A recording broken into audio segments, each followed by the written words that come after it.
This is Talking My Walking. I am Rodrigo Ribeiro, just another voice in the wilderness. Today I'm going to talk about capitalist resilience and the pursuit of self-interest. Once the emphasis is in the individual freedoms, which basically means the ability for individuals to pursue their self-interest, and to accumulate wealth and acquire private property and become rich, very wealthy, millionaires and billionaires, and therefore they can enjoy life, which means that all of us understand that if we are more wealthy, that in spite of people saying that wealth doesn't buy love and things like that, and the wealthy also have problems, and there are even people that say that the wealthy have more problems than us, all these kind of slogans that have some substance, but of course they don't explain the reality, because it's much better for all of us that need to buy something or need to go to buy, for example, a pair of glasses, or go to the dentist, or go or to buy something that is needed for a child, or whatever, things that are basic, or to pay for services that are basics, like to pay for rent and things like that. And the money is always short, week after week, month after month, year after year, that we are always expecting that somehow it will get better. But the only thing that we have seen in the Western countries is the decline, is at least around 40 years of decline. The GDP goes up, but the wages do not have not progressed very, very much. So why do we and everybody understands this, all of us understand this since very young age. There is one point, so therefore we all understand this reality, and by understanding, I don't mean we understand it, we just know it exists, and we know most of the time we don't question. So we do not go through a conscious process of understanding it. What we go is through a process of adaptation, that most of it is subconscious, which means that we acquire behaviors and habits and values and principles that makes us function in a certain order. Okay, and let me tell you something interesting in my view. We have a global capitalist system. Capitalism is the default system. We never had, and we still don't have, a true socialist system, because the reason is simple. From the Soviet Union to today's Venezuela, which, by the way, seems to be, they have been bombing it last night. Yeah, yes. The USA, of course.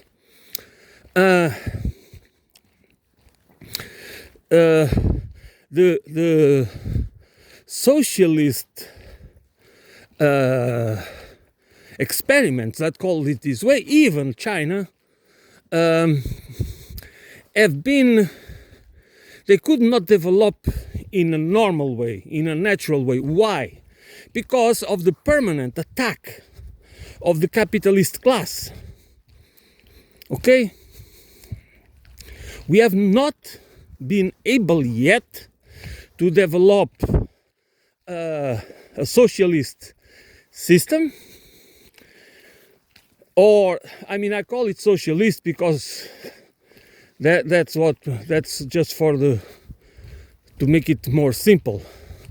A system that is based certain. For me, I would prefer to have to elaborate the principles and values for the economy, for society, that should how to organize a society and a civilization, a global civilization.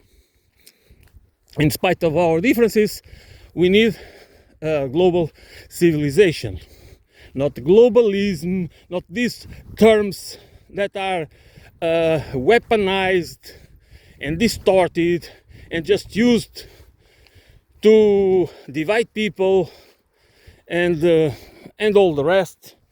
But the global civilization means that a global system and institutions that allow countries to cooperate and to solve problems. You can say that we have ONU. ONU is an organization that has never been meant to be democratic. Okay? And it is not democratic. How can you have nations like France and England that can have veto power? Or we all have veto power, or none has veto power. I mean, that should be obvious. In my opinion, at least. So, I am not going to elaborate on this now. I just want to point this out because it is very, when we talk about this division that kind of the capitalists in one side and the socialists, which means socialists, communists and all this, and by capitalists everyone knows that capitalists are basically all the rest. You know, there is, you can call center left, center right, Christian Democrats, conservatives, nationalists, especially right-wing nationalists, right-wing populists, and all. I mean, all the rest of the political spectrum, besides the radical left, they are all capitalists. And this is incredible, because most of the time we are talking about especially the right wing, the populist right wing, and others, to call parties, center-left parties, as communists and socialists. That could not be further from the truth, even if they have some principles in their doctrine, in their initial manifesto. So there is this democratic deficit of participation of political parties and political forces that have different values. Call them socialist, humanist, or whatever you want to call them. It is a fact. And this is one of the reasons why we have the situation right now. We have even countries that abolish the Communist Party, as if the Communist Party was, because they always try to compare and always try to equate fascism and communism. And some people buy into it. That's another problem. I mean, it's nothing further from the truth, but it doesn't matter. What matters is if people believe it. It's the same point that if we believe why capitalism is resilient because there are a set of beliefs that are the belief system, by the default belief system of the societal systems and cultural systems and economic systems that we have, where we grow up, where we are educated, where we learn that in order to be successful, in order to become somebody in society, we need to follow certain principles and values and rules. And those rules, in many cases, is just one form of self-censorship, a form that we silence ourselves, that we kill parts of ourselves, which especially those that have to do with the most important values for human beings and life itself, which is truth, trust, and justice. This is 3 pillars of life, not only of human, because human are a form of conscious life that can use symbolic languages to communicate, to produce signs and symbolic systems and abstract thought in order to communicate and to try to understand the reality, the physical reality, and whatever kind of reality we sometimes try to understand, whether that reality exists or not. So if our lives, our individual lives, are set up since we are born to look for our individual interests, okay? And our parents try, they do their best. Most of our parents do not try to they want us to be empathic. They want us to be good people. That's what they want us to behave and to, all these they want us to have compassion, to be good to animals, to people, to be careful. All these virtues that we are supposed to develop.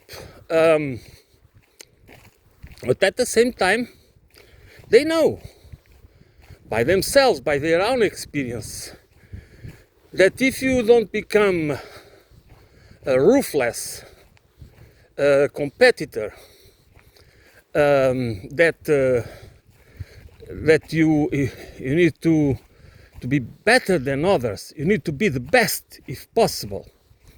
You need to always be in this competitive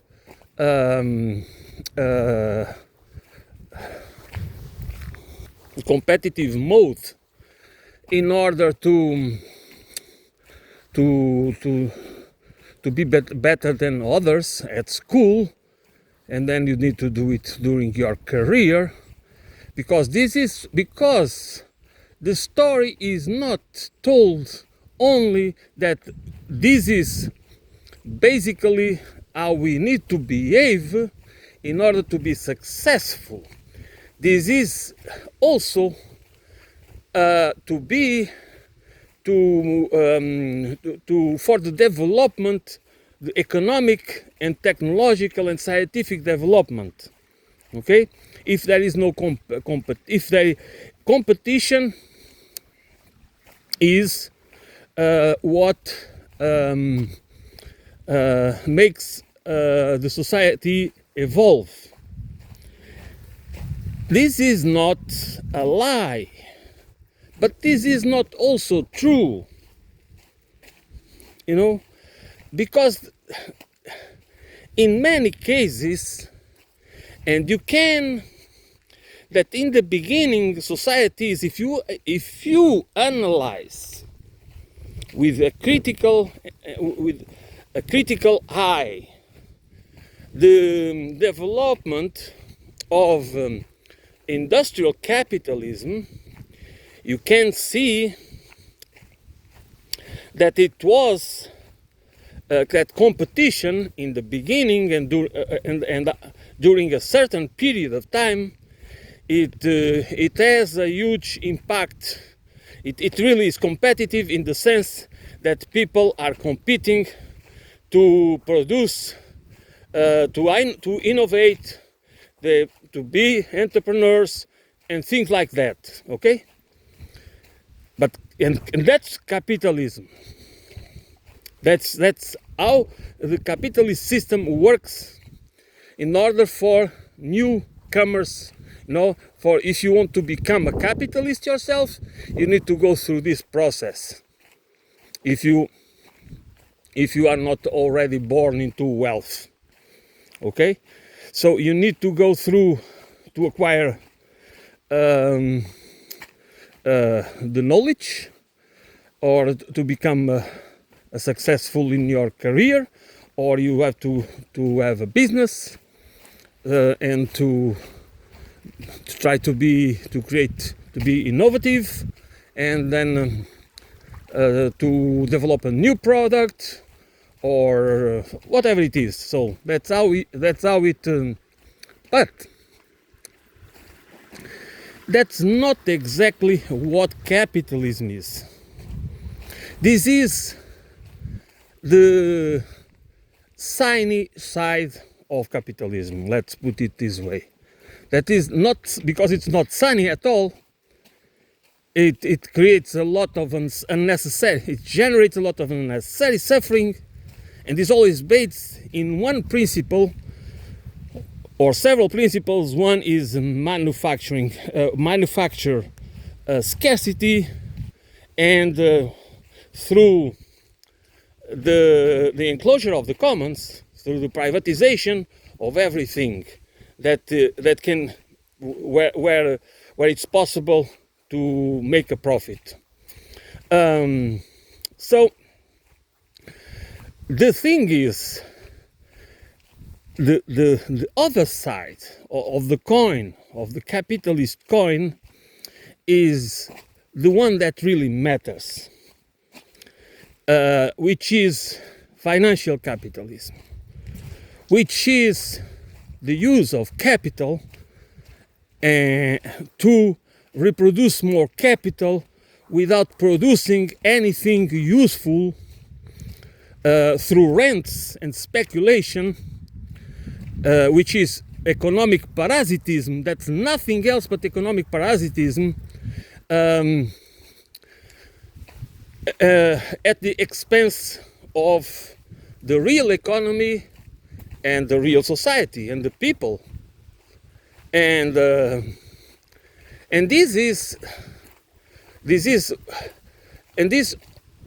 always, in a way, everything is done in a way that most of us should perceive it as if this is accessible to all of us. You know, governments. No, you don't. I mean, let's as if we don't have a hierarchical societal order where big banks, big financial companies, and big business, big tech, whatever, are the ones that call the shots. Okay?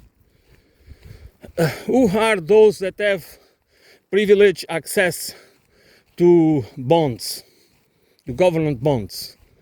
The primary dealers, okay? Not you, not me. So this is the capitalist, one of the things, one important thing that all of us need to learn, but it's not to learn, is to be conscious of it. And by being conscious is when a principle, a thought, an idea becomes dominant on our subconscious, which means that only repetition, mimicry, and continuous learning and training is the only way to make us, to transform, to have a conscious transformative, cultural and ideological transformative process. Okay, at the psychological, psychoaffective level, psycho-cognitive level, sorry, and affective as well. So we become trapped in a worldview,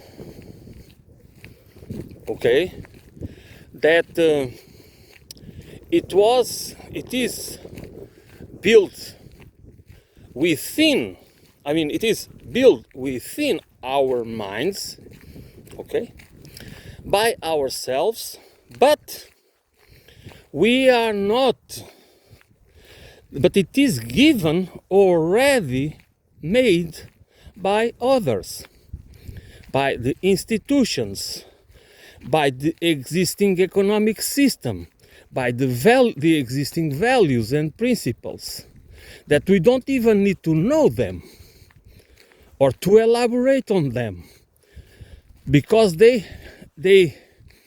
become part of us through the normalization and naturalization, through the natural processes of our societal system. You know, the processes by which we have to live day by day. You know, we just become those principles and values and the narratives and the framing that become the boundaries of how we understand ourselves and the world. They are not a creation of ours. They are part of our experience, okay, as a living organism in this world, a living organism that has a psycho-socio-cultural identity that is mainly provided by the mainly or totally provided by the external environment, by our social or societal, economic, cultural, ideological environment. Okay? That's how it happens, and that's why the resilience of capitalism is and why capitalism is very resilient, because it's always in a process of transformation, and is always colonizing new countries. For example, people talk a lot about China.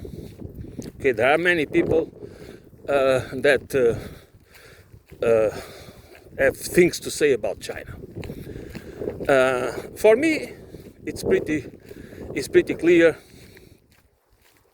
that China is not a socialist country. It has a communist party, but it has principles, political principles, okay, that are communist or socialist. But the reality that matters and the reality that shapes most of what we really are is the economy. What kind? I can say that you tell me what kind of a political economy a country has, and I tell you who you are. Because that's what shapes us is a culture that is produced and organized through an economic system, a political economic system. And this is another important point. It's class. Okay? It doesn't matter how do you understand class. Professional class, classical class, which means just class division. But of course, class is part of all societies, because this is the tradition. This is how the existing paradigm, this tradition, this way of organizing society and the economy has not yet being able, we have not yet been able to gain critical mass in order to challenge this existing order. And this is true for every single society that exists on Earth. It's class. It's an economic construct, a social, economic, and cultural construct. It's not only economic; it's also political. So, what we have in China is the same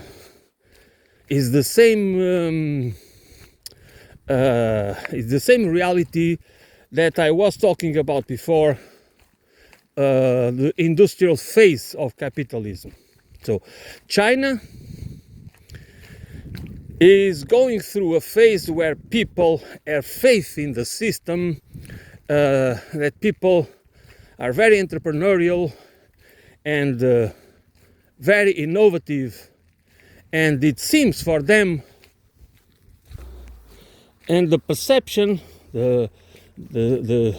is as if this process could go forever.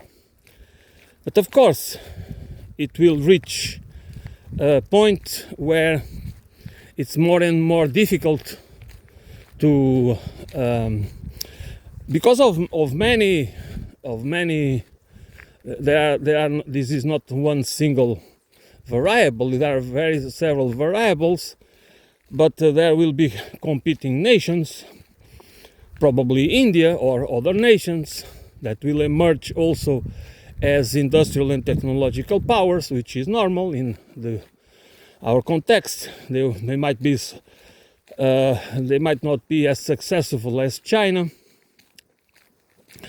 but the thing that this belief that this growth paradigm, which is basically the need of the capitalist system to expand, because without that's a need, that's a feature of the capitalist system, this requirement for expansion. That's why it is imperialistic. Capitalism is intrinsically imperialistic. This is not communist talk points. This is the reality.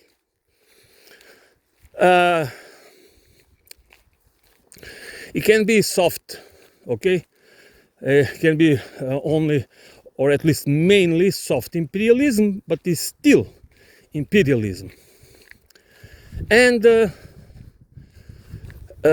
meanwhile, the population, as elsewhere, as in Russia, as elsewhere, in spite of the patriotic and nationalistic pride that the Russians or the Chinese or others have for their country, their culture and civilization and blah blah blah, they are being colonized by the most successful feature of the American imperialism, which is the cultural imperialism, which is wherever you go in the world and where is the economic development means the Americanization of the economy. Because there are influences of other Western cultures and arts and architecture and this and that and so on and so forth. Okay, but the consumer culture, the fragmentation, the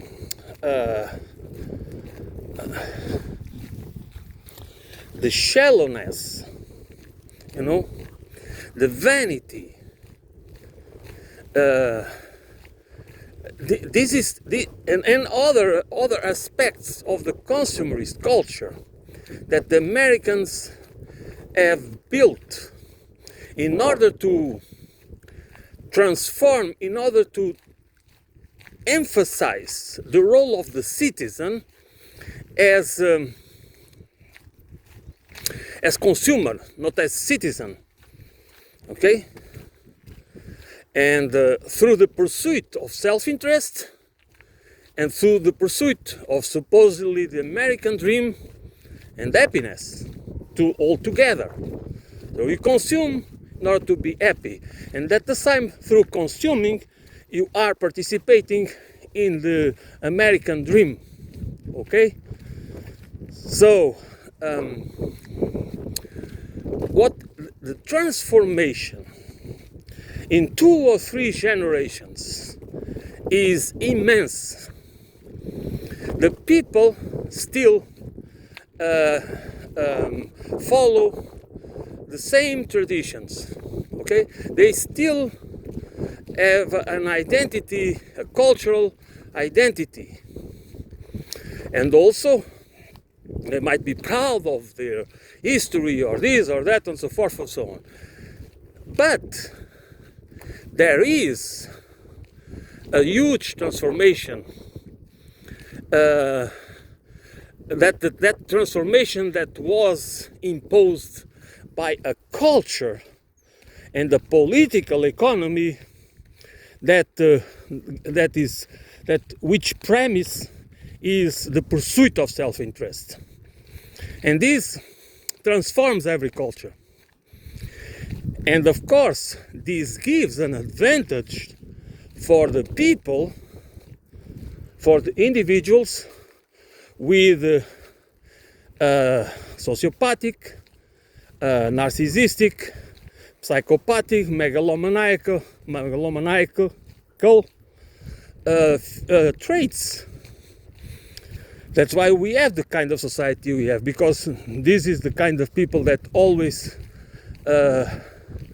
end up by controlling that be at the driving seat. It doesn't matter. So that's why I think that China is more likely to become more capitalistic than socialistic. And I don't want to what I'm trying to say, it's not necessarily what's going to happen, but it is the transformation that the society is going through that will probably end up changing the whole society and the political system as well. Or otherwise, that leads to be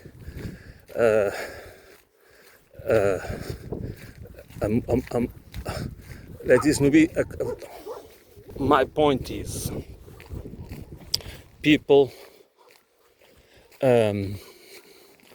need to understand that capitalism is a relentless system, not because of the features that of the accumulation of capital and concentration of power, and since that's what really matters. If industrial capitalism, productive capitalism, is not anymore as profitable as it should be, therefore the forces, the very groups that control society, they become rentier capitalists. They want rents. That's what the society becomes more like feudalism. It doesn't mean that the system itself is feudalistic. It is the economic system that becomes feudalistic. The political system can be something else. Because you need to understand that these are possibilities. They can evolve and change according to the interests, to serve the interests of the few. From traditional oligarchs to tech oligarchs, might need a change, might need a political change, but also economic change. Not the change of the economic system as capitalist, but the change in the way it works in order to work for them, in the way how it is organized in order to work for them. So this is how we need to understand it like this. I'm going to finish now. I will continue with this subject some other day. Then thanks for listening. I will be back soon.